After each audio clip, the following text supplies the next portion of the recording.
Good evening, everybody. We're going to be with Mitch Reed, Captain Retired, here in a minute. We're hanging out here in the meantime. I just got back from the 3rd of the 4th Air Defense Artillery Regiment reunion. I got this shirt, and it's got Reunion 2022 on it. Got another shirt that I think Roz had this made. Isn't that cool? By Daring Deeds, right? And then the flag up there, the flag up there is signed by all the guys and gals that was up there. And so that's pretty cool, right? I mean, you know. So I'm looking, enjoyed the crap out of that. That reunion was, it was really a lot of fun. It really was great to catch up and see everybody and talk about the old times. I spent a lot of time, just sitting quietly listening and trying to tell stories. And, we drank a few drinks and, just like, it was just like old times, I just released it on YouTube. There's an hour of Sergeant Major Rogers, Command Sergeant Major Rogers, and First Sergeant Retired Craig Evans talking. The three of us, and Stephen Archer's in there, part of it. Gert shows up. Sergeant Major Stout shows up. Ron Ray shows up.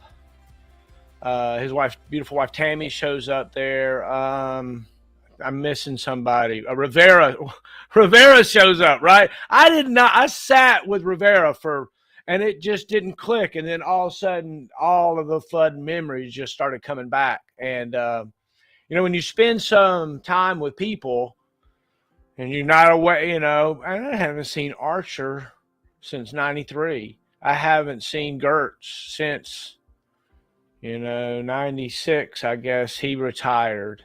It just seems like, in 92, when I was the NCO of the year for the 82nd Airborne Division, Command Sergeant Major Rogers was my platoon sergeant, and Craig Evans wasn't my gunner anymore, but he had been my my driver when I was a senior gunner. And so the two of us, we were working hard to get things done right. So I'll tell you what, the reunion, if you can go, we had a great time. We sang a little karaoke. John Maher sang some karaoke for us. It was great. Of course, you had to put up with me. I'm going to tell you, the highlight of the trip, other than seeing the people, the event, was the drum circle that Abigail Edwards led. That was, wow. That was amazing. It was something, I had the drums out, and all of a sudden these more drums started appearing, and she helped set the mood. And next thing you know, we were doing a ceremony. It was fun. It was wow. It was a wow. And her and Crystal set it up, and of course Momo showed up. Momo showed up on Saturday night. We have video. We have some stuff that we don't have like clearance to release. It's Momo singing her single, like her newest single. I'll release a little bit of it. I got my hoo-yah. I think that was part of her song about having her hoo-yah or having a hoo-yah. So I'll review it. The footage I can release, I'll release a snippet of it. It's it was fun. And that was definitely after hours. That night.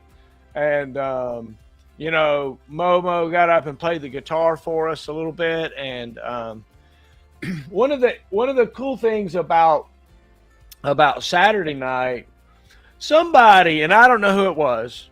I don't know, and I'm not going to ask. I don't guess. I don't think it maybe it's polite, but somebody put, I think it was at least $1,000 on the bar and said drink it till it's done and let me know when it's done.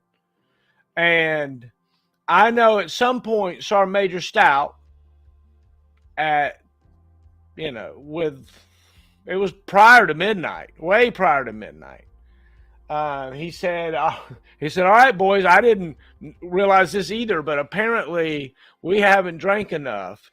And he said, apparently we've only drank like almost 2/3 of our drinks, and so we had to get busy, and so we got busy, and so there were shots around. Stephen Archer was counting everyone he did, and we were having a good time. I have some of that on video, and at least the start of it, I think I have it on video, and so we'll be putting that out as we go. So, I'm waiting here, and Captain Retired Mitch Reed is going to be here with me. I don't know a lot about his background. This is somebody that kind of got nominated online, and we get to hear his story, and I look forward to it. And so that's kind of what's happening. He's been at I think it's at a school meeting for his kid. He's been in touch with me, and he says everything is good, and so he's on his way. So we're just kind of hanging out and waiting, and I just wanted to use this opportunity to just talk about my experiences over the weekend. Stephen Archer made a guide on, and I'll tell you, having that guide on there was really cool. I think he gave it to, I think he, presented it to Roz Para, who has been, Roz has been really running this for a while. And so he's going to make sure it's at the next reunion. I'm not sure, but I heard that we're talking about trying to do the next one next year in El Paso. And maybe I don't know what dates or whatever, but that's kind of what they're talking about so far. So that's neat to think about, and I would love to go back out to El Paso. I really would. It would be just like a homecoming to come out there, and it really would. And I see we got Mitch. He's showing up here. And I definitely see him, and so we're gonna have him on here shortly. We're gonna, it's interesting to talk to people and get their stories, and that's kind of what this is about. If you don't know what we're trying to do, the goal is to get our histories told before we're too old or we're too sick to tell it. I'm 54, and I have grandkids now, and my kids are all grown, and my buddies are starting to, Maggot had a dang brain tumor or something, and he's still dealing with it. But the thought of not talking about the old times really caused me to want to talk about, these things with my buddies and try to get timeless stories. So tonight we're going to talk to Captain Mitch Reed. We're going to pull him on here in just a minute. There he is. Let's see if I can't get that off the screen. Down here. Look at that ADA shirt he's got on, man. Look at that. That's right. How you doing? Good. I'm doing well. So, sir, tell me all about it. What you're living in? Is it Baker, Florida, or Baker County? Yeah, we're in Baker, Florida, which is the wonderful Panhandle. We call it Lower Alabama. Well, I'm from East LA. I'm from Eastern Lower Alabama. So well, see, that's special, all right. I've been seeing some nice pictures, man. It looks like home out there. Oh yeah. Oh yeah. Right. Right. It's good times. It's good times. Uh, so you tell me about like, you. How old are you? Where are you from? When did you join the army? Tell me a little bit about that. Give me some background so I can put you in a place in my mind. Yeah, sure. So, I'm 37. Came in 2010. I went to OCS, went to basic training at Fort Jackson, Relaxin' Jackson, and then I went to OCS at Benning, and then went to Bullock at Fort Sill and commissioned. Benning at course, and then went to Bullock at Sill, and that was just a great time. That was my people were laughing at me when I picked ADA at OCS, and I got the nickname ADA because I was the only one, the only slot of the 125 of us that had a ADA slot pick. So. So what made you choose ADA? What was about it? It was like, Well, it's a funny story. My stepdad is a retired lieutenant colonel from missile defense, and he knew all these old guys. And he used to talk about. He had the DC mission for a time. Went guard. That's how I picked up the DC mission, and then I moved down to South Florida and did all this fun stuff with missiles. And one of my favorite hobbies is rocketry. And I was like, gosh, how cool would it be, to be a steward of the Ouzel Finch and become an air defender. So that's what I did. oh my gosh, to even know about the Ouzel Finch, right? Isn't Oh, that that's kind of right. a cool little piece of weirdness? It's great, man. I Right? used to. That's like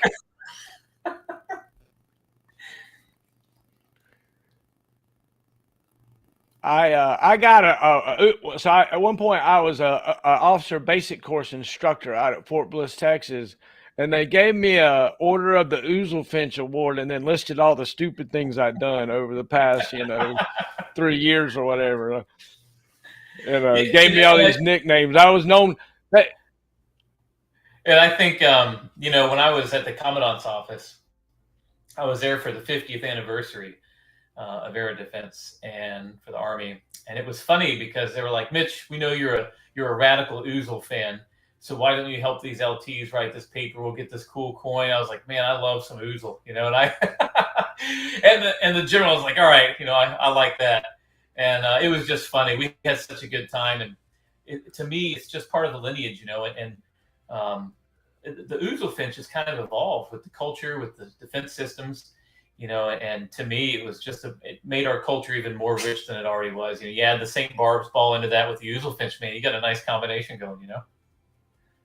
oh yeah, that's right. That's right. So, like, did that live up to your expectations? Being a rocketeer, did you expect you were going to ride off on one, or something? It definitely did not. I felt like a fancy rocket babysitter most of the time, so. It is so true, right? Well, especially like you you have all this electronics and all this stuff and all this data, and you're looking at it, but you never get to shoot it. And when you do, it's like you go through all these other extra a million steps to get it done. It's different when you're on a range than when you're out there doing, the table 8 and table 12 trainings and things like that. Did you like doing the van stuff? Were you one of those guys? No, I was a SHORAD guy coming up. Thank goodness. I really liked SHORAD, and I start my first unit. It was my number one pick was Fort Campbell.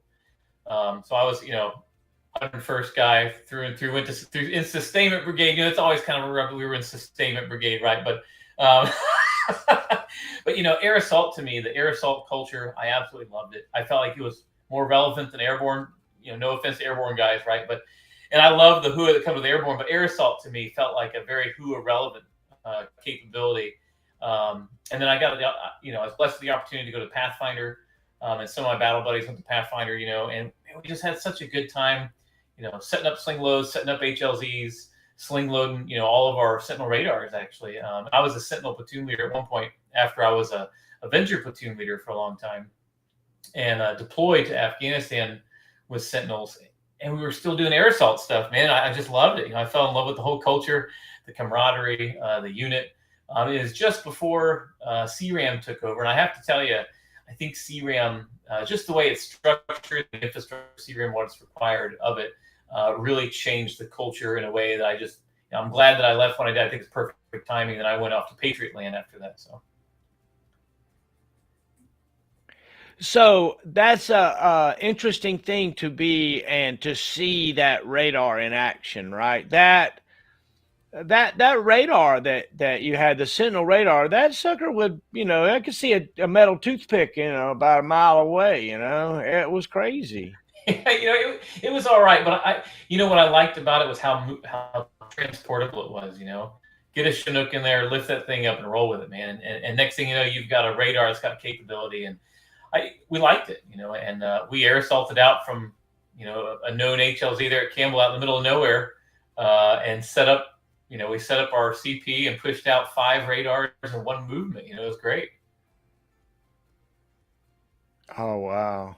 So one of the big things for me as a SHORAD guy during those times was getting SHTU link up, right? If we could get our little handheld terminal unit linked up with the radar and get a real air picture, that was like the holy grail of short range air defense, right? Did you ever know of that actually happening ever?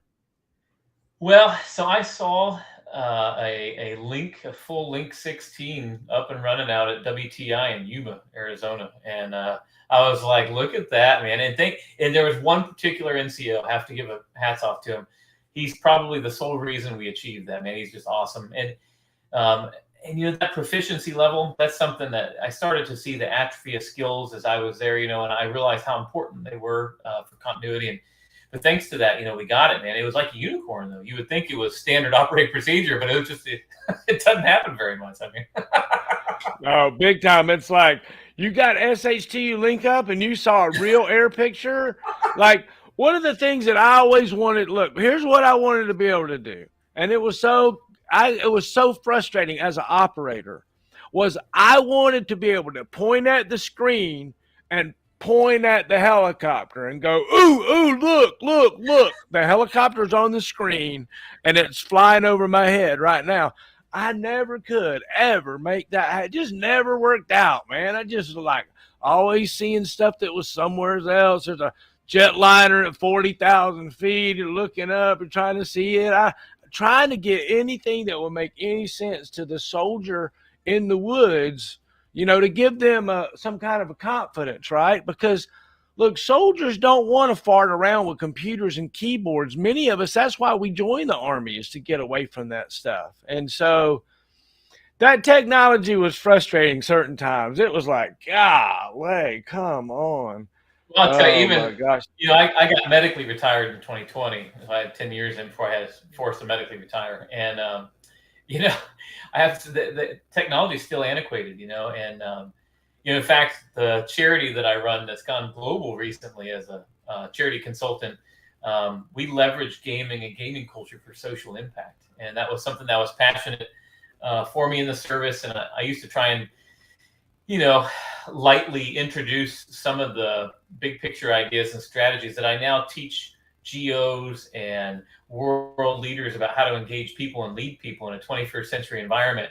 But it's funny how difficult it is to get stakeholder buy-in when you're active duty, and now that I'm on the other side, totally different game, right? So it's fun to have seen it firsthand on the ground. And now that I get to teach our senior most leaders in the world how to engage people in a way that's relevant. Oh, wow. That's great. That's great. So are you from Baker, Florida? Is that where you're from? You grow up there? Yeah, so my wife and I were originally from here, and recently, we got married a few years ago, and our lives kind of circled back around right at the tail end. I was on my last assignment, and we really kicked it off again, and it's been great. Good to be home. So what was it like? Is that the Keystone County? Is that the one that connects it and it's got all the way to the top and the bottom? Is that Baker County? Is that the right one? Well, it's funny. Every county from Pensacola all the way for, gosh, I think 6 or 7 counties is like that, actually. Oh, wow. Okay. Okay. So you can Yeah. go from Alabama line all the way down to the Gulf Coast in these counties here. Oh, yeah. Oh, yeah. It's that you described it as being from South Alabama, and it definitely is. That's that culture, right? Even the people that are from Florida in that area almost say they're Florida like differently. They're like I'm not from Florida, like I'm from Florida. It's just kind of a different kind of thing. What was it like to be from there growing up? Gosh, it's hot, it's humid, like like Alabama, but cotton fields and the rotation of beans, that stands out to me. Red clay roads, four wheelers, normal Southern country stuff. We ate typical Southern food, and people were friendly. You could ride your bike everywhere. I used to ride before I had a license. I used to ride my bicycle 10 to 15 miles a day, actually. And people thought I was crazy, but I just like the open air, like to get out and feel the breeze, smell the plants and the crops, and go get some sweet tea from friends of mine, parents and stuff, and it was great. It was real charming. Do you remember a gift you got when you were a kid growing up that was important to you, or anything like from your youth that shaped you in some way? Oh my goodness, that's a good question. Yeah, I mean, I've got several that kind of stand out throughout my life. When I was real little, I had a my dad and mom didn't have, he was an airman, and he was at MacDill Air Force Base in Central Florida, South Florida, and they bought me this big plastic train on these plastic tracks, and man, I just thought that was the coolest thing in the world, that I had a train in the house that I could ride around and pilot and steer. It's crazy. And that got me into vehicles and things like that early, right? Kind of got the STEM mindset from there. So between that and the dinosaurs that they gave me to go with the train, and I think that's what got me started. Trains and dinosaurs. Well, that's a unique concept. Did you have all the dinosaurs on the caboose, or how did it work? Right? No, these are these big 5 foot tall blow up dinosaurs from the 80s, and so they were a lot bigger than I was, So it just felt like the real deal. Oh wow, that's great. Yeah. That is absolutely great. The do you remember being like and a kid, like were you do you have friends that were close by you, and that y'all did everything together? Or like when I was a kid, the only real friends I had were like my mama's friends, whoever my mama brought over to the house, and the kids. Other than that, it was like the next door neighbor, or that kind of thing. Tell me where your friends came from when you were a kid. Oh my goodness! So we first moved down here to Florida, and speaking of my Florida years, started about 91, 92. Um, we it was all Army in this area. The Ranger training post is near here. Eglin's just down the road in Hurlburt and Afsock, and Tyndall. So a lot of bases. So we were definitely military brat family, and so some of my friends in the neighborhood in Crestview were military transplants, but the majority were civilians. And I'm in touch with about 80% of them today, actually. And we were prolific kickball players. We'd play outside and play cops and robbers. I was kind of a swamp rat, so I was always in the woods, catching snakes and little gators, and they were always freaked out because I would have these reptiles all the time. Always freaked parents out, and a lot of the kids didn't like it. We used to have little bug fights in the neighborhood. So between kickball and all the critters and exploring and building forts, it was a very rich, fun childhood. And then there was a healthy dose of video games. But what's funny about video games, and when I was a battery commander, I used to talk about this a little bit, is that when I played games in the 80s and 90s, as you know this, you couldn't save them. So however far you got and however long you could leave that TV on, that's where you were, man. You just had to call it quits whenever you're done. So, but that was our generation, and that was the forcing function. We didn't have cell phones, as it's all cord phones. Your Rolodex was a memorization of people's numbers. And so when I think about my childhood, I think of a childhood where we were the streetlight culture still, which is reminiscent of my parents' era too, right? Where you would go out and play, and you knew to come home because you get your butt whooped if you weren't back when the streetlights went on. So we all knew when we were supposed to get. We would stay out all day. I mean, 12 hours. We'd be gone. We'd be out on creeks, rivers, catching little gators and snakes, and we grew up in the woods, and if there was as long as it wasn't too bad of a thunderstorm, we'd build little hooches and stuff, and we'd do our own land nav before we knew what land nav was, and and I remember we'd purposely try and get lost in the woods. Like, to me, it's almost like a foreign world from where I grew up and now, because with the consultancy that we run, the charity, we work with countries around the world to help drive social impact, leveraging gaming as a bridge. And it's just amazing to think about how fast what I'm telling you right now about how I grew up and these kids that I'm thinking about right now and where we are today, and the orientation that I just went to at school. And I don't care what people say, that's changed our formations. It's changed readiness and the way we command and engage people. And I'm just not convinced we've really figured that stuff out, So. Oh, I agree. We hadn't figured it out. Like, cause I was just looking at what was it, Atari 2600 with Pitfall the other day. You were talking about it. I saw the something like that go across the screen. I was like, yeah, that's the game I played when I was a kid, And now we have games where you can VR box with somebody on the other side of the world, and play ping pong real time VR. And it's just a really amazing. What about technology as a kid fascinated you? Oh, I loved everything tech. I remember the first thing that stands out just great was my Nintendo. I remember we got a Nintendo in 86, 87, and it was so hard. Those games were so hard. But Mario was pretty hard. I remember beating Mario when I was 5, and I tried doing that recently. I couldn't. I think I got to the Pipe World maybe, and I was like, man, how in the world, So I was just fixated. And then Super Mario Brothers 3, 1989, the year after Ninja Turtles came out, and I was so fascinated by Super Mario Brothers 3 and the overworld map and getting to go to those little worlds and trying to beat each world and progress through the maps. I was like, man, this is the coolest game ever. I was like, look at this thing.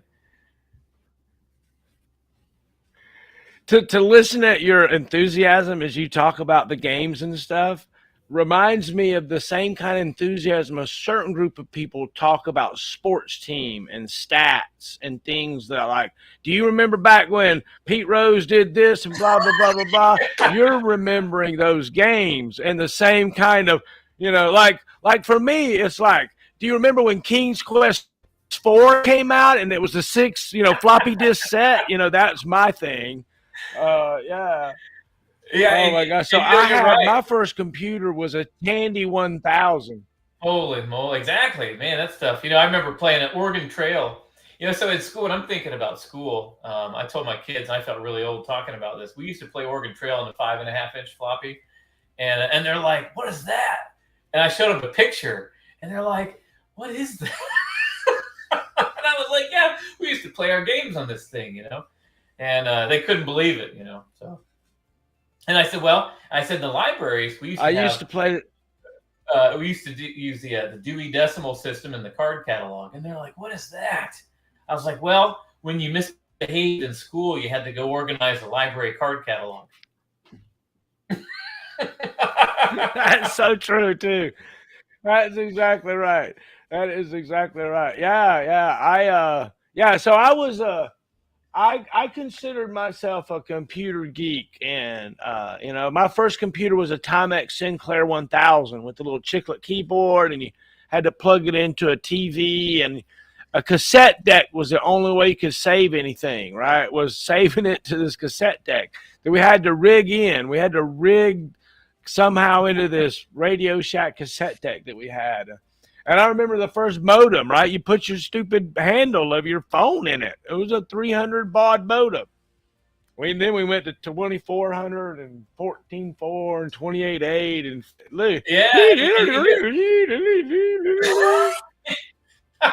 still when internet tied up phone lines. And eventually my dad got so tired of our interest in it. I learned how to code and script because I wanted to know how my games worked and I wanted to make them. And this is 95, 96, 97. And, I played outside. I was in good shape. Remember, again, I was bicycling 10 to 15 miles a day. So I was that weird hybrid where I loved physical activity. I was very active, but I didn't care as much about competitive sports as I did the virtual world, right? And I was very athletic, but I just had different interests. And my friends did too. We loved to play together, and we loved to build stuff, cars or motorcycles or whatever, right? And the more power, the better. And so as a kid, I remember we were playing some online games. The internet was, just coming mainstream to here in Baker, Florida. Our library got internet, I think 96, 90, 97, 97. We got Yahoo Chat. And I remember we were on Yahoo Chat, and I was like, dude, we're talking to people across the world instantly. And as a seventh grader, we were talking about business economics. And I said, that means that global commerce is going to change because the way we do business is now instant. And we were having big philosophy talks in like seventh, eighth grade about what this means for us as people. And I told him, I said, my job's going to revolve around computers. And the teachers and my parents were like, yeah, you just waste all this time on the computer and your video games, and what a waste of time. And I started doing dev work for big websites in HTML, Java, C++, just for fun. And we were doing, we were getting 50,000 unique hits a day at one of the sites I was a dev on. And what I didn't know is that they were making a lot of money. I didn't know this, though. They were just using you.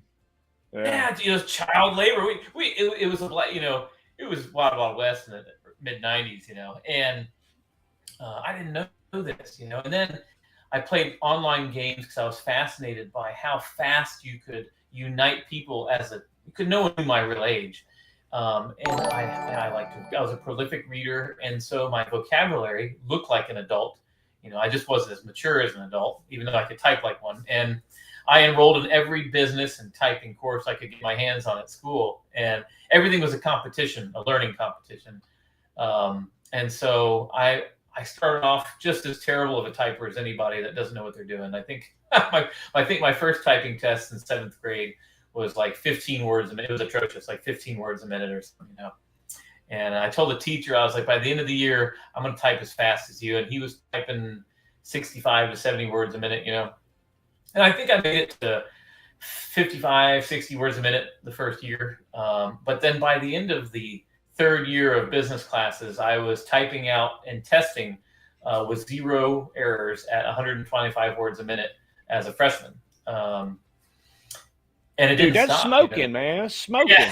Yeah. Yeah, and I needed it so I could communicate effectively online.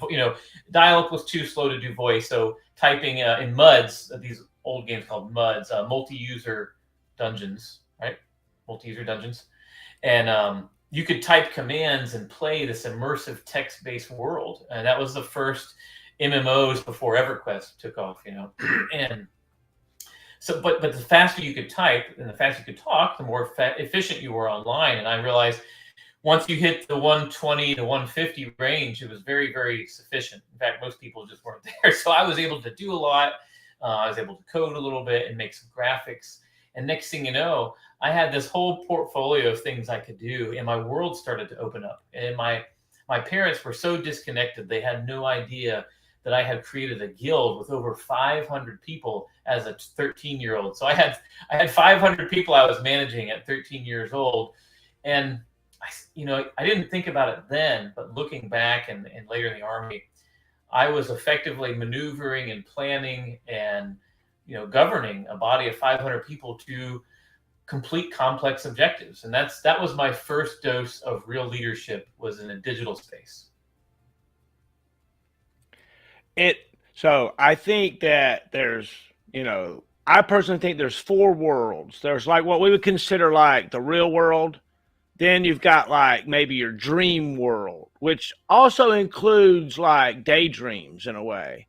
And then you've got like the sexual world, right? When you go into that, you go into a different space, right? But now we have the virtual world. I think it started with radio. The virtual world connected a lot of people via radio and then TV. And now it continues on now in lots of different ways to where we literally can put on virtual reality goggles that I have a set of, and you can visit with people in a totally different space. You got very proficient at typing in there. Like I did a lot of online chat, and enjoyed that. I do a lot of writing of essays, but it's neat that you built and led people in a virtual world, and then later was so involved in things like the architecture of the air defense, and now I'm sure you're still building guilds, in your world. What was it that drove you towards the Army? Yeah, that's a good question. I looked at every branch, and I looked at the opportunities. What do you actually do in a day to day? I looked at the Marines. They have a small contingent of air defenders called LAD, low altitude air defenders. I got to work with them and collaborate at WTI actually. The Navy's got a presence, with CWIS and then with Aegis, and then the Air Force has their offensive missile capabilities, and when I looked at all that, I was like, I gravitated to the HUA culture, if you will. And I wanted to do some maneuverish things and still do missile shoot stuff. And then look at career. And then once I did that for a while, if I wanted to become a functional area like an FA-40, which was my original goal before I got hurt, I was like, okay, it sounds like the Army is going to be my place to be, and then I had never tried out for something like this before. So I started running and jogging after a car accident, and got in good shape on my own. And I went to take my first assessment with the recruiter. I said, all right, man, I've been running for 3 months. Let's do a test. And he's like, all right, Mitch. And I was like, I don't know what a good time is. I've never done this military thing. I just know I want to do it. And I know I want to, lead people and lead systems, and so my first PT 2 mile for the Army was a 14:14. And I was like, man, I did terrible. It was like 103 degrees. And I was like, God, that's a terrible time. He's actually, no, that's smoking, man. He's like, you're good. He's like, if that's your terrible, I want to see a good one. And I was like, oh, okay. Amen to that, right? Amen. Yeah. And it just got better from there, and my push-ups and sit-ups needed work. I'd never done the full thing and been externally assessed before that. But I passed just fine, and he's like, oh, Mitch, you're fine, man. All right, well, let's get you in front of the MEPS commander, and you're going to be just fine, man. You'll be all right at OCS. And I was like, you sure? He's like, oh, yeah. I was like, but I thought I needed to max it. He's like, no, man, 14:14 is good. I was like, okay, I guess, I wasn't convinced, but, and so there we went. Dude, if I could run 14:14 on a good day, I'd be happy. My whole career, that'd have been okay. That'd have been okay. There's a culture of physical fitness, right? In the military. Did you do good with that physical fitness culture? Yeah, I did at first, and then and sadly, I got injured pretty early on. And again, I didn't do athletics growing up. Maybe that contributed to that. But I did the whole push through for years actually, because I didn't want to be that guy. And I was like, this is just the Army pains, and this is normal. I'm just going to keep pushing through this thing, and come to find out, I actually screwed myself up pretty good. Yeah. My buddy Joe is in the same boat, right? My business partner Joe Benson, and what we're doing here, he's kind of in the same boat, right? And I guess I'm just thankful, or maybe my ailment's going to show up really bad in the future, but he just drove through looking back on it, his back was kind of destroyed on the inside. He didn't realize it for a long, long time, and then all of a sudden now they've giving him some back pay or whatever, and they've gone in there and gave him some surgical relief for what they can do, and he's doing much better. I hope you're doing better with what caused you to have to set aside the uniform.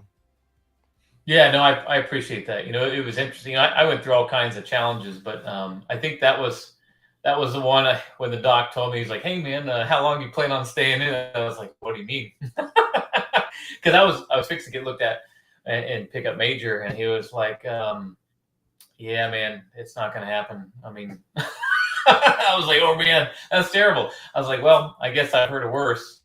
He's like, "But you'll be taken care of. You'll get a retirement. And you'll be able to move on and do something good with your life, man." He's like, "So just take it for what it is." And he was right. You know, they did. And I just did what the docs told me, and they took care of me, and it all worked out really good. And the Army took care of me. So Amen. Well, good. And being able to retire is important. Honestly, yeah, it it is is. Yeah, valuable. absolutely. And thank you for your service. Thank you very much for your service. I really appreciate it. What was it like to lead, soldiers? What did you find that to be something you enjoyed in person, leading leadership in person versus in a virtual guild world? I loved it. Yeah, I loved it. It was definitely challenging. I was never I was never a yes man. I wouldn't call myself popular. You know, when our stuff was broke, I briefed that it was broke, and here's when we're going to fix it. And here's our courses of action. You know, I didn't make slides green just to make them green. I was never that guy. If something wasn't done, on time, like, hey, we made a mistake, but here's how we're going to fix it. Here's a course of action. So I really enjoy being the honest broker. Uh, love working with people, and it's so much fun. I would do my best to try and facilitate innovation, and to challenge them. And when I looked at our formations as missile defenders, one of the things that bothered me though was, God forbid we ever go to a peer fight. Coin was not a peer fight, right? You know this, but I used to tell my formation, I said, listen, I hope we never do, and I hope we don't ever get this call. But if we ever have to go to war with China or a peer force, understand if we are out there holding the line to enable freedom of maneuver of our maneuver forces, I'm hoping that we'll last 5 minutes. And in those 5 minutes, we'll be lucky if half of us get to see each other again. And if I'm not training you to that standard, if our equipment is not ready to that, veracity and integrity, then we're not training right as missile defenders, because that's what we do. And we haven't had to, in modern military history, answer that call, thank God, as missile defenders. You're right of that. Hopefully we can. The nice thing about missile defenders is we're just trying to stop them from shooting at us. So we're first to fire, and we'll hang out there and we'll look at the sky and hope pray they don't shoot. Right? That's all we can do. That's Don't right. shoot me. Don't shoot me. Right? And I would follow that by saying, hey, listen, but here's the cool thing about your mission. Just sitting in the motor pool, you are a geopolitical deterrence and are preventing violence worldwide, just in your very existence. I was like, it's such a cool strategic mission. Amen to that. I totally agree, and it's a neat perspective that you bring to that. What was the transition like for you to go to the Patriot system? Oh man, so I got to give a shout out to my one of my best friends coming from the Army. Sergeant Mitchell. Sergeant Mitch was an old school Avenger guy, and he was like, "Man, got to watch out for that Patriot land over there." He was like, and, and it was culture shock. I got there, and a lot of senior leaders want to say that it's not that different, and they try and church things up a little bit, but the truth is there is absolutely a culture difference, and that's important, because when they don't prepare folks for that and understand that there is a culture difference, there's a weapon system difference, there's a big training difference, the mentality and some of the skill sets are unique that are required of Patriot. It doesn't really do justice for some of the challenges that they face, and Patriot's very complex. There's a lot of moving pieces. And one of the things I didn't know is that Patriot table certification is like playing a football game. The whole team has to be on page, and the whole team has to be on the team, because one person can fail the whole unit during certification. So I thought that was probably the most fun aspect. That might sound weird, but I thought that was really fun. I really enjoyed the team aspect of that. And that's something I didn't see at that scale and size in SHORAD per se. Avenger Gunnery was much more that crew than it was in a Patriot battery. It's the whole battery, man. They got to play football together. They got to play on the team. So, yep, I like that. So, and I thought that. So, I told my first sergeant, Jeremy Chapman, amazing guy. I said, hey, man, what's the best way to get these guys motivated to knock this thing out of the park? He's like, well, we used to play some music on the loudspeaker. And I was like, let's do it. Let's do a pizza party. Throw it on the loudspeaker, make this thing a thing. It was awesome. Yeah. Yeah, it's a very neat thing. So that's the exact same thing that I enjoyed about being a Patriot First Sergeant, is that I had my entire team out right there on the field with me. Right, if we needed to call an audible, if we needed to run a different play, if we needed to huddle up real quick, I had everybody right there, and we all had little radios and we could talk, and it was it was awesome. Now, Avengers and all that's great, and there's a different type of mindset with these guys and gals that are willing to go out on their own, right? An Avenger team, it's you and your buddy. Stinger team, it's you and your buddy. That's it. Hey, I'll tell you one of the funniest things, man. I got some good ones. You're reminding me some stuff here, but so new second lieutenant, everything's exciting when you're second lieutenant. You're pretty much a private, my platoon sergeant's like, look, man, he's like, I'm gonna take care of you, but I'm gonna tell you something. He's like, I know you run this, but I run this. He's like, but you run it. He's like, technically. He's like, let me tell you something. I'm gonna tell you something funny. He says, he's like, you know what the most dangerous thing in the United States Army is? I was like, no, what's that? He's like, a lieutenant that realizes he's a lieutenant. And I was like, what? But I thought about that for a minute. I was like, man, you're right. You got this brand new guy who's charged with this formation. He's got to take care of these guys. He's got to help train these guys, lead them. My goodness, he was right, and that was kind of funny that he pointed that out. Great dude. And so we go out to our first field problem.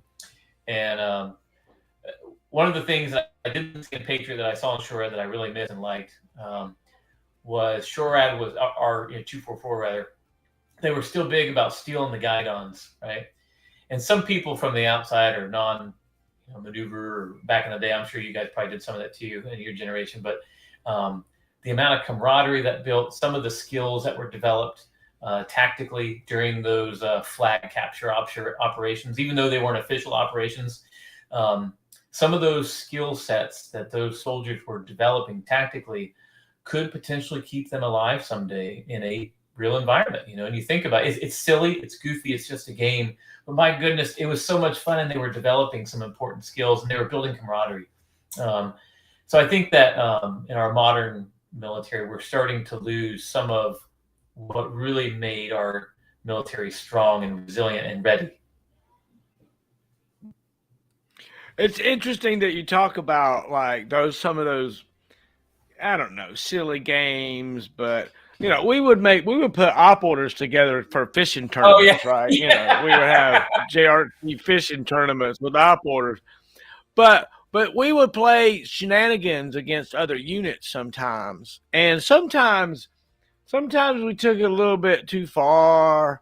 Sometimes the other team gets their butt hurt. One of the guys or gals gets their butt hurt about it, and it turns into a more than what was intended. It's a tough thing. It's a tough thing when you start, stealing my guidon about whether I can stab you with it after I take it back or not. Right? Come on, right? If I just stab you in the thigh after, that's not that big of a deal, right? I could stab it through your heart. We practice all of your typical stuff. We conducted a safety brief. We had a full op order. And I started thinking to myself as a lieutenant, this is so funny. And they were so serious about it. And the op order was a way better tactical op order than the real one they should have been focusing on, because they were excited about it, whatever. And then my platoon sergeant, he's like, look, guys, he's like, y'all can do it. He's like, I'm good with it. He's like, but if y'all get caught and y'all do something stupid, he's like, you're going to wish you didn't do it. Yeah, of course they got caught. So that was real interesting on the walk of shame back. It was hilarious. Oh wow! I bet I can't even imagine. Was there a time when you did an operation that that was a big success? Was there something that you're super proud of in your career that you were able to overcome? Yeah, as far as just a challenge and operation that we overcame and did well with type thing.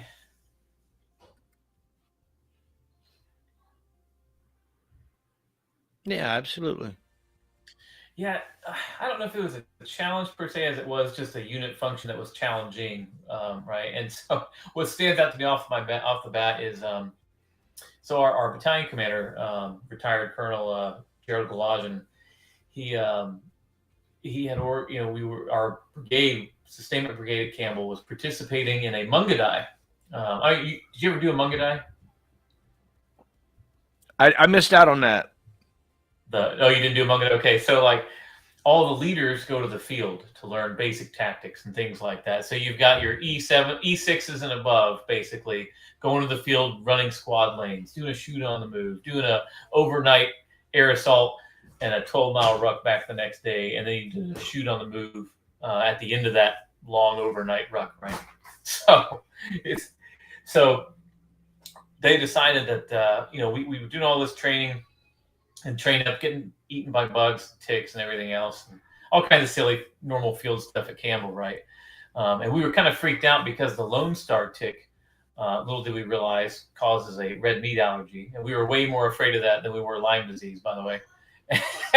Once we found that out, it was a serious field problem, and we're doing these squad lines, and one thing I noticed was that everyone was arguing. I mean, every lieutenant, captain, sergeant first class, everybody thought they knew tactics better than the other one, and I was like, oh my gosh, this is tough.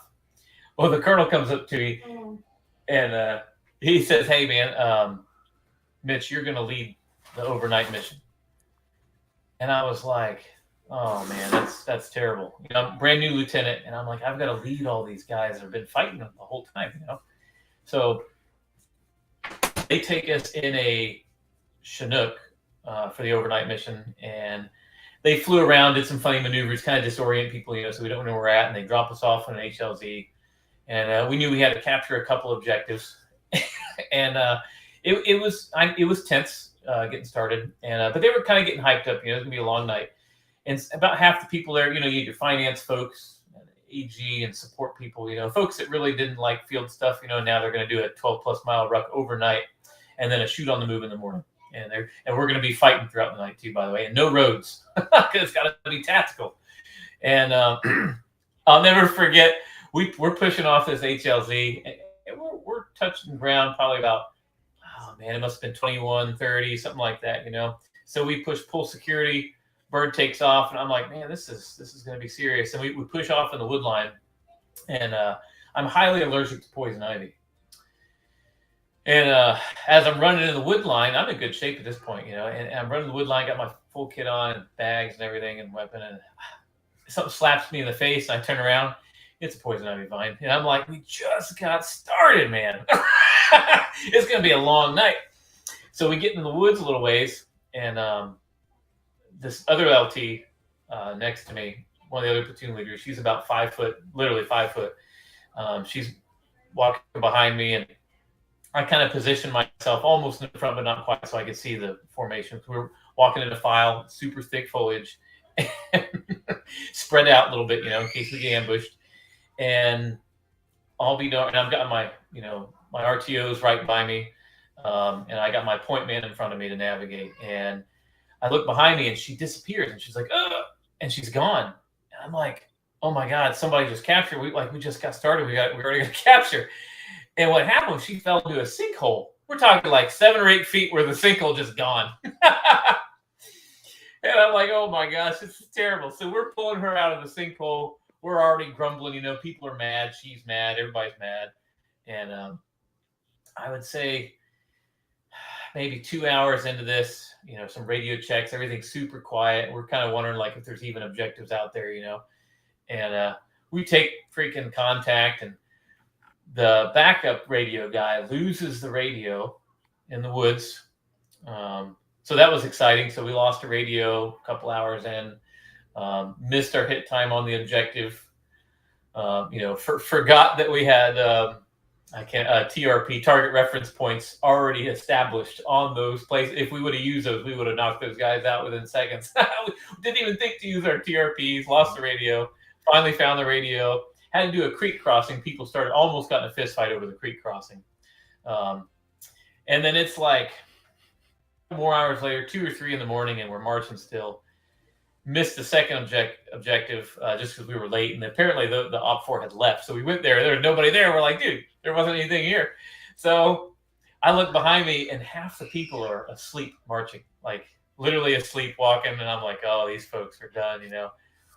Hour later, I woke up marching, and you know how you're marching, but you doze off, and I'm doing this, and I wake up, and I freak out, and I look around like, oh crap, where are we? You know. So I'm falling asleep too. I'm Oh like, yeah. man. Oh yeah. So it gets, daybreak, and the sun starts to come up. I'm like, man, thank God, we got to be getting close, And the point guy's like, yeah, we got to be within a couple clicks, man.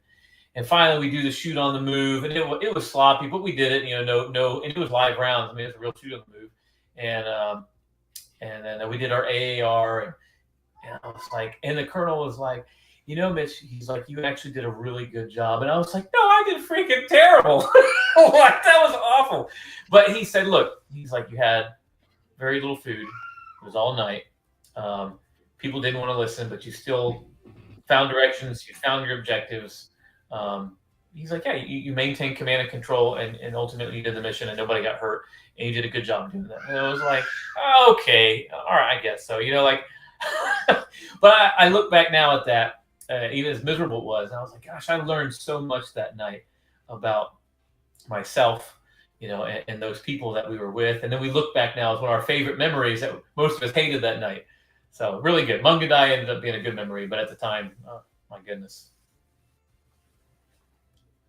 Yeah, so that's one of the things that the military does to us regularly that no other like business does, right? If put you through training, like in your business, you don't say, okay, all of our cashiers, we're gonna do an extra hard training today, and we're gonna give you 3 times the customers just to get you to training, and 3 of them are fake, and 2 of them, one of them is real, and then the other people are going to go and we're going to test the stocking system, and we're going to restock the shelves as fast as we can. Well, that would be funny, wouldn't it? I mean... Yeah, no, Army, we're like, what are you going to do today? Well, we're going to set up our stuff, and then we're going to tear it down, and we're going to roll around in a circle. We're going to go about 150 yards total, and then we're going to set it back up again. And how long are you going to do that? Like all day. When are you going to stop? Next week, Yeah, it's funny you say that. I remember we were digging fighting positions just for training, just to dig them, and not to keep them or even use them.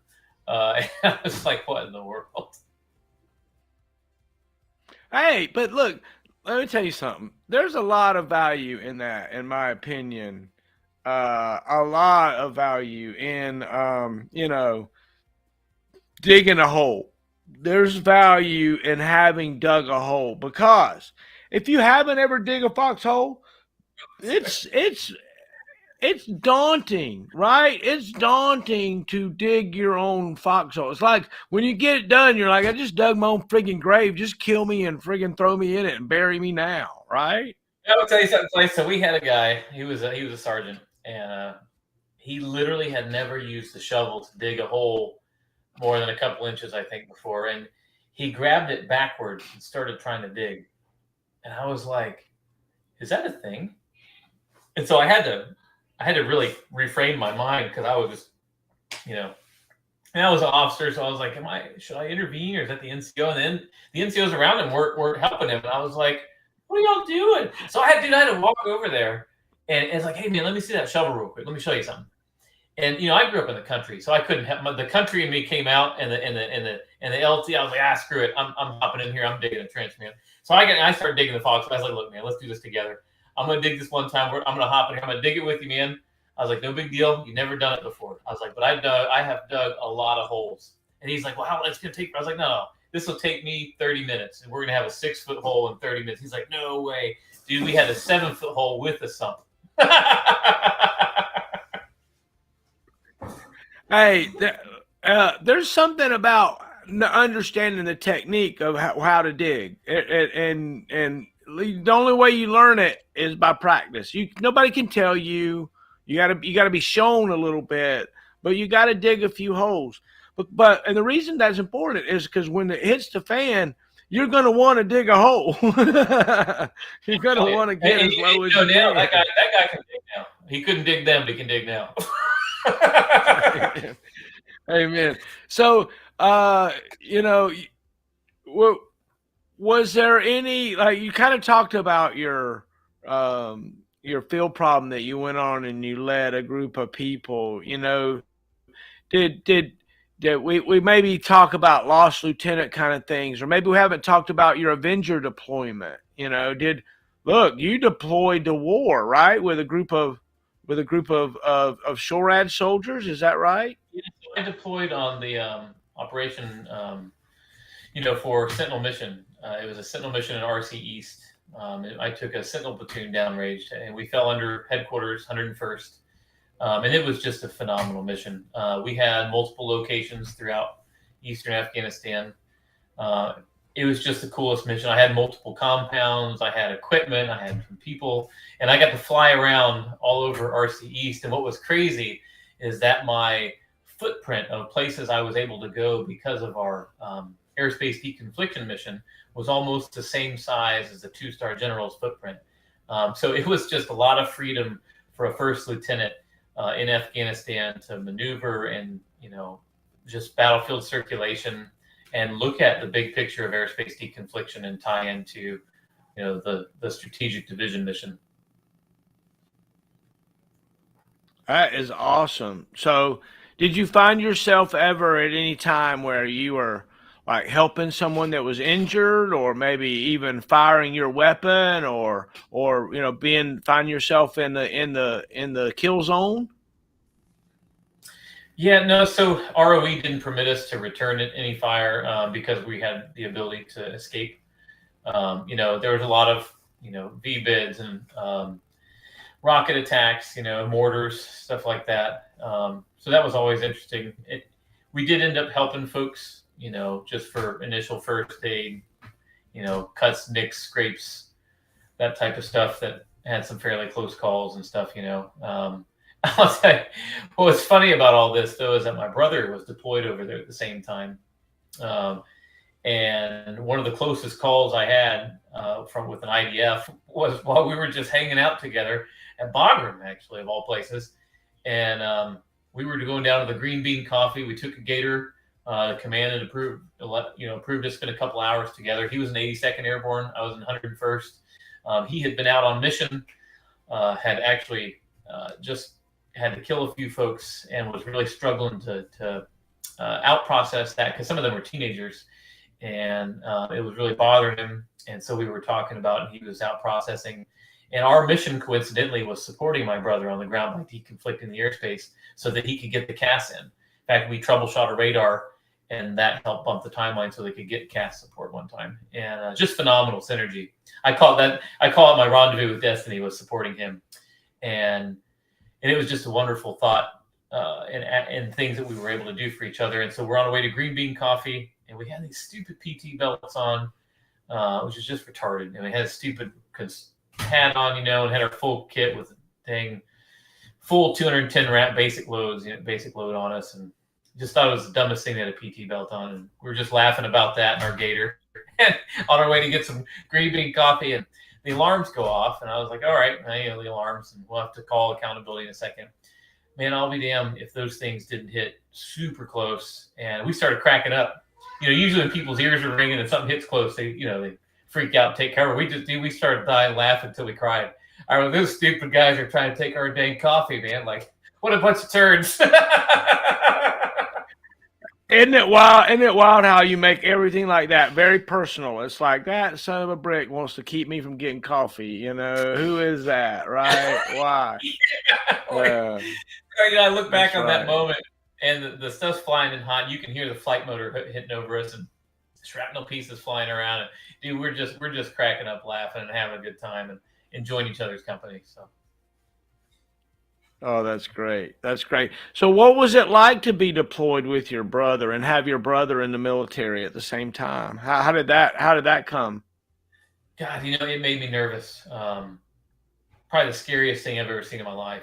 We had my mission was an oversight. We call it spin. We don't get to shoot stuff in the same. We're just observing. We're support to make sure the maneuver forces can maneuver. We're out there helping people out and flying around and making sure our assets are doing what they're supposed to do. And he had the most dangerous mission of the year. Their company from 82nd.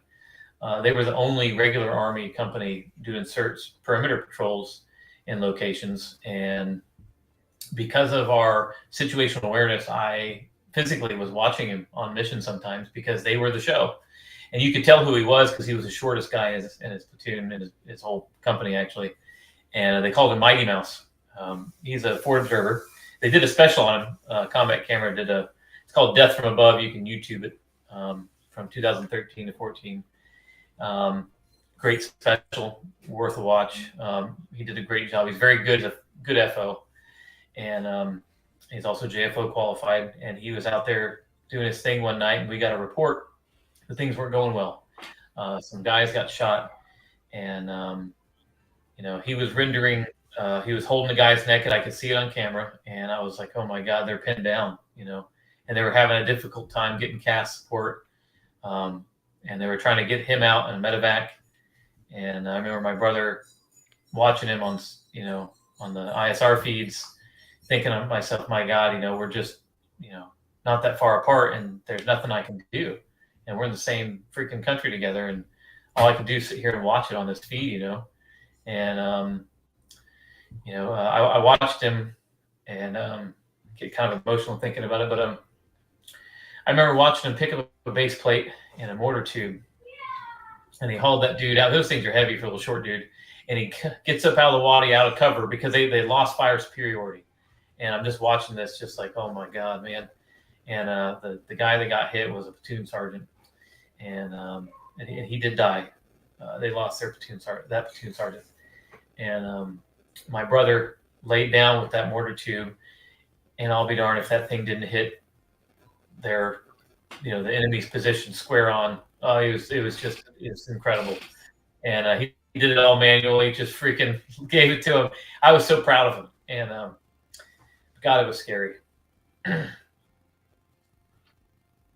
It's an interesting thing to think about, the ability that you were in, the place where you were, to be able to watch your brother real time in combat. I've never heard anything like that before, right? Never heard something. Yep, there's my brother down there firing that mortar into the air. Come on, that's crazy, right? Yep, that's Mighty Mouse. That's my buddy, right? There's my brother. No, and so I got to re-enlist Curtis in Afghanistan. One of the greatest honors of my life, and that was the culminating experience of our rendezvous with destiny. And this was after this incident. It was several weeks later, and we went out on the flight line, and my brother's call sign was Chaos 5-2. And so Chaos 5-2, and a major came out and greeted him, an A-10 pilot. And the A-10 pilot's like, yeah, man, I'm Reaper 6. And my brother's like, oh my God, you're the pilot that saved us and killed those 20 guys that we couldn't get. And I realized at that moment that the whole circle of us, myself as a support airspace deconfliction as an air defender in the network and link architecture, the pilot who provided the CAS, and then my brother who's the boots on the ground doing the mission, we're all there together for his reenlistment ceremony. And that was just incredible. Incredible. That is wild. Is your brother still serving? He is, man. He's in Valdosta, Georgia as a recruiter. So if you want to join the Army, I got a great recruiter for you. Amen to that, right? Yeah. Wow. That's cool. Tell me about about what happened after the military. So the military says, the medical folks say you got to go find something else to do, and you go okay, and you get through the disappointment. And look, everybody that I know of that gets out of the military for any reason at all goes through a period of depression and gaining weight. That's what everybody I've talked to has done the same thing. What was your time like? It was tough. I was at a Divardi at 10th Mountain, and they were supportive. They were obviously disappointed, but they were supportive, and my hat's off to them, and appreciate them taking one for the team. And they allowed me to go to all the transition programs. They wouldn't let me go to the WTU because they believed that I would be taken care of better, and they were right. So, Colonel Williams, Jason Williams, I really appreciate that, man. Did me a solid on that. And I got a chance to go through their program, the IV Institute, the IVMF, and their transition program to 10th Mountain is just second to none. I got to go to DC to get my Agile Scrum certification for nonprofits.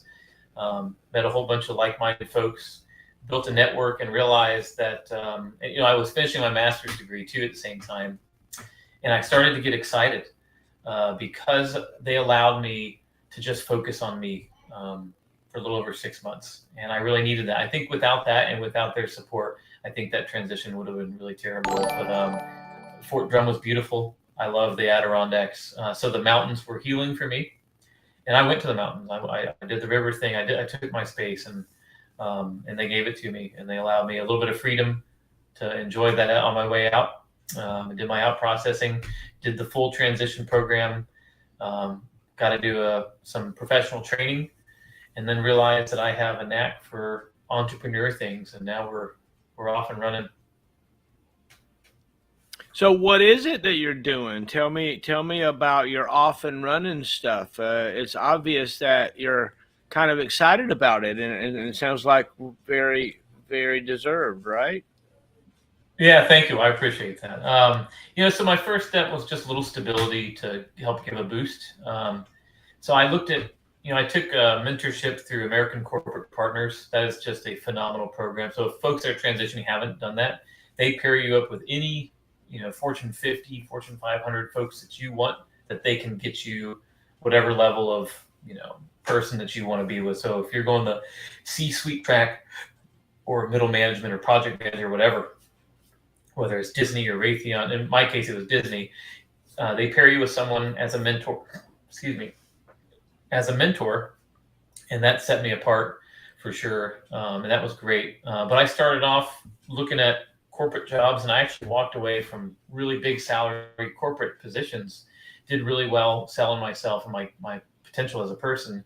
And we walked away from that lifestyle to take a contracting job at Hurlburt down at Air Force Special Operations Command for a test and evaluation wing for the Air Force. And I love that work. It plays to my nerd strengths as an analyst. I didn't want to lead people, wanted to take a break, and I ended up really liking the work. So after doing that for over a year, I decided, you know what, I'll see if I can jump on this GS position.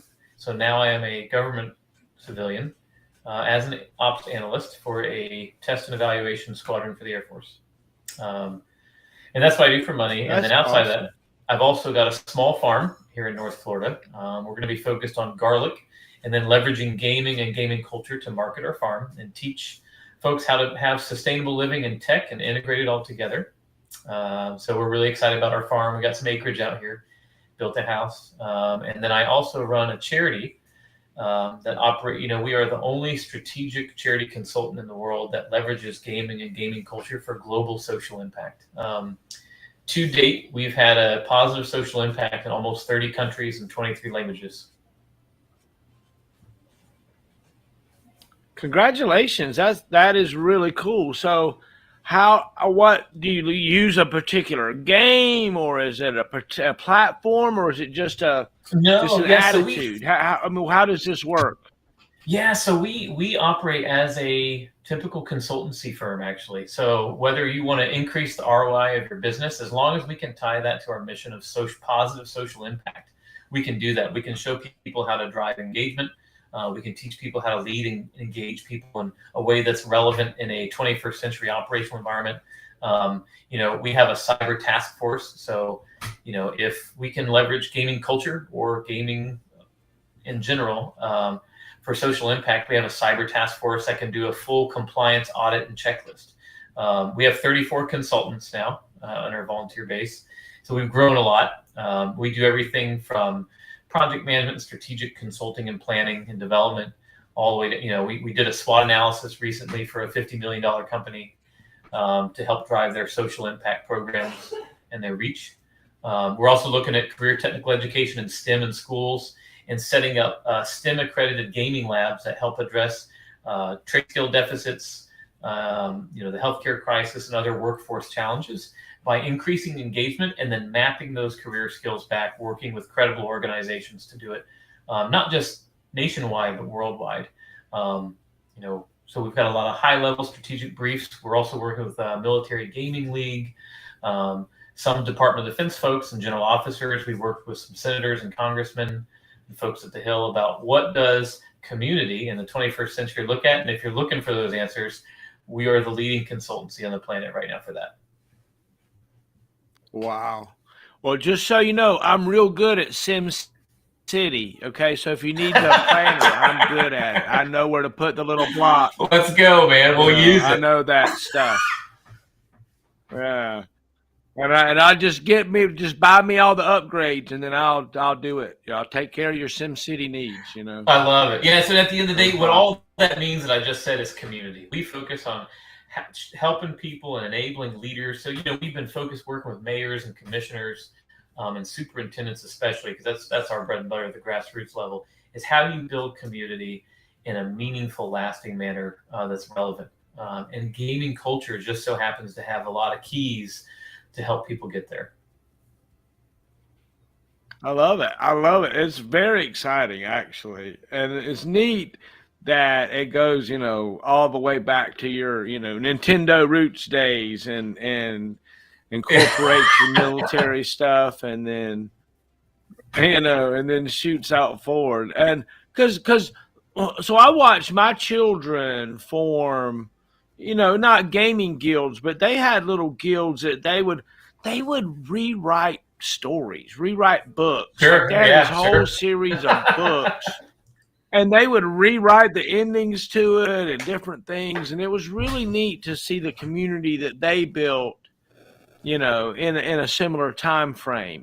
My oldest was born in 1990, and it's just a really cool kind of cultural kind of thing that was just, the ability to share became mainstream for the first time, and you definitely jumped on that. What is it that you do for hobbies and things? Is there a particular game or whatever that you're playing and you're into now? Like, if I'm going to play a game right now, believe it or not, I say about Sim City, but I've been playing City Skylines. I kind of like that game. It's just whatever. I don't like competing. We've got 3 kids. We got a 4th on the way. So busy house, right? And it depends on what the kids like. They really like Ark Survival, so it's like a dinosaur survival game. They like Minecraft, so I enable that a little. It's a good creative game. I like the big open world, get to explore, kind of choose your own adventure type thing. Final Fantasy 14, World of Warcraft, Ark Survival is pretty good. So I'm a sucker for those, the big open. And I still like some of the platform games like Mario and Zelda too, right? But those are my favorite games for sure. I've never played like World of Warcraft or Final Fantasy. I need to. I've never ever even tried those games. I got to. I should. It's a good just to try, just so you can see it. Even if it's not your thing. Just so Ark Survival, for instance, you can literally build any building you want if you can survive and do whatever you want to do. If you can survive long enough and go far enough, you can eventually make things that fly. You'll start off hitting a palm tree for pieces of wood, and picking up rocks and stones to make fire. So it starts pretty primitive, but it's appealing. So it's neat. Yeah, that's cool. I was playing a game the other day, kind of like that, where it was in the VR goggles, and you had to go to into this tent, and it's like you got to make a basket, and I'm like, make a basket. So I'm hitting a stick and a light on, and it's hitting a something, and it's making it, and it's like after a while, I'm like, I don't know if I want to be doing this, going around picking up rocks and putting them in my basket, picking up mushrooms or something and putting it in a basket. Of course, if you look at me in real life, I'm a little sure I look like a freaking idiot walking around in circles, grabbing stuff. Oh my That's gosh. hilarious. Oh my gosh. So tell me, brag on your family a little bit. Yeah, so my wife's a nurse. Her and I grew up together down here. She's doing great. Uh, Kids, they're 11, 9, and 19 months, and then one on the way, so they're busy. We did our orientation tonight at school actually for the oldest one, so that was a lot of fun. First time she's had a locker. So Isn't it interesting to watch our children grow up? And it's a big deal for them all of a sudden. Hold on, I actually have an external storage place. I have something that I can take stuff and nobody else but like me knows where it's at and can rummage through it, right? It's the first time that they have a reasonable expectation of privacy. And where does it happen to be? Outside the house, and now yeah, it's in right, their, right. you know, middle school locker and stuff. So it's And, neat watching us go through that. and it's funny. Everything I've been working on lately, I've been so devoted to trying to pay it forward and build the legacy. And they're so excited about this mission with the charity. It's just kind of become the center of you know what's important to us as family. And I felt like we could do better for them. And I've been showing them some of these programs. We got schools that are adopting. Sadly, our school district isn't quite on board yet, but they're so excited and they understand it and they want to get involved and they like it. And that means a lot to me what we're doing. If the kids buy in, it's important to them. Then obviously I think we're on the right track. uh what was it that caused you to have a desire to sign up on? Did somebody nominate you? How did you find out about what we have going on? Oh, you mean here with your show? Yeah. Yeah, no, that's a good question. So I had seen some of your shows actually, and I was like, I knew several of those people, and I was like, how cool is that? And you had usually some of your videos on social media were always positive, and you're always highlighting people's legacy and positive, and I always gravitate to people that do that because it looked like someone that I would want to hang out with, and I would be good with my family being around. And to me, that's what's important in life. So I wanted to open that fellowship and start that dialogue, and here we are. Well, look, I appreciate it. I enjoy. I think it's awesome. Again, the big thing for me is to try to get our stories told in some kind of way. You get to a certain age and you don't have a story, right? Yeah, you Right. don't. Like you're on the edge of it, right? You got a new baby on the way. Your Yeah, story's not told yet. You got a that's right. long way to go. Yeah. But we're able to get where we're at now and get it chronicled and get that time, locked down and taken care of so that if God forbid tomorrow you get cancer and you get sick and you don't care, you don't want to talk. At that point, you're like, I just don't even care about my stories anymore. I'm just Yeah. blah. And so if Yeah, we do it and I now love before we that. get sick, I love that focus. So I think that's important. And I'm glad to see you doing that for folks. So yeah. So if you could live 1 year again of your life so far, what year would it be? wow, that's a good one. Hmm. It'd be really nice to have my cognitive ability, but to at least see all my grandparents and them a little younger again.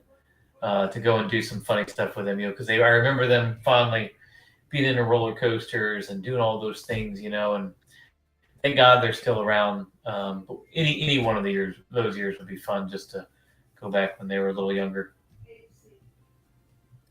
Isn't it neat to think about our youth and also wish for our loved ones' youth, right? If we could go back that time and just go through those things together, I spent a lot of time recording things that me and my dad are doing together now because I know that maybe I don't go back. I might not go back and watch them all and because, but just to have it, right? Just to have it is, Sure. I Yeah. don't know, it's something that I seem to be grasping for right now, right? It just Yeah. seems like since I have the capability and I seem to be led towards this, let's make these memories. I just spent the weekend at my airborne unit reunion, right? All weekend there was 30 something of us old paratroopers there that used to jump out of airplanes in the 82nd Airborne Division. And we're there. Look, we were there at one point singing Kumbaya and doing drum circles. We're doing karaoke. We're taking shots of, I don't even know what we were drinking at one point.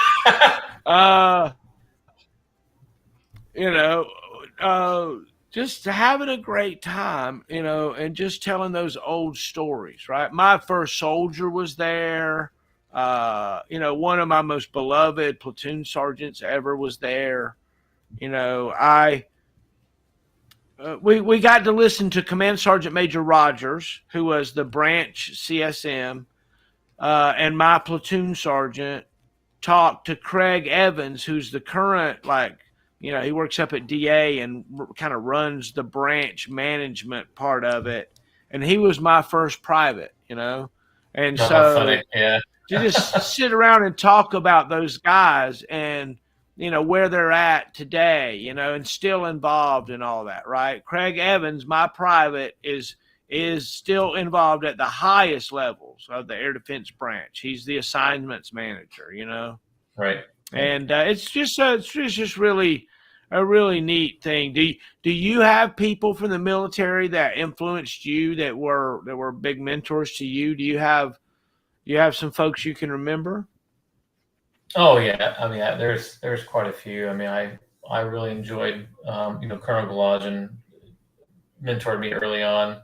Um, my first sergeant, Jeremy Chapman, and Sergeant Mitch, my first platoon sergeant, a lot of those guys really stood out to me because they took the time to mentor me and train me, kind of show me the way, so. Amen. So if you were going to, sign off or end this and say that, maybe we're signing off on this chapter. Do you have anything that comes to mind that you might tell yourself or your loved ones that might watch this one day, when maybe you're not around? Yeah, one thing I want to tell them is this: I love them. That they've always been the center of my life, and I wouldn't have it any other way. I mean, it's just been incredible. Amen. Well, I tell you what. Well, let's.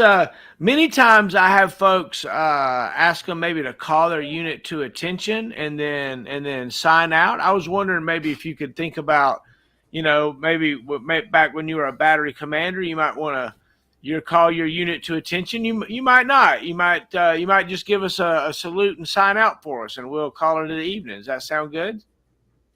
Yeah, that sounds good, man. All right, and I'll give you the last word, Mitch. It's been a blast. I've enjoyed it. I really, really enjoyed it. It's wonderful.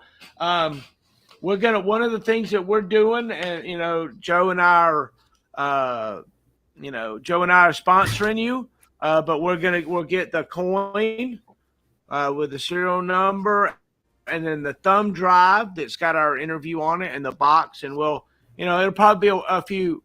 Maybe even a month. We were so bad. Well, that's all right. Well, I didn't know y'all you. were doing all this. Yeah. Well, I appreciate it, man. Thank you. It's yeah. Look, when this interview, if I had my papa's interview about the things that was important to him, that's kind of what we've done here, right? We've talked about cool. Your service and growing up and your brother, and so you'll have you'll have a titanium thumb drive that the Russian tanks can't even run over and crush. Yeah, with our interview on it, right? Perfect. And so that's what this is about. We appreciate your donations and your help at formerforce.com. And Mitch, I'll give you the last word, buddy. All right. Hey, guys. Thanks for listening in. And this is Mitch Reed. First in, last out. Amen. I love it. Thanks, man. Good night, hey, buddy. have a good one.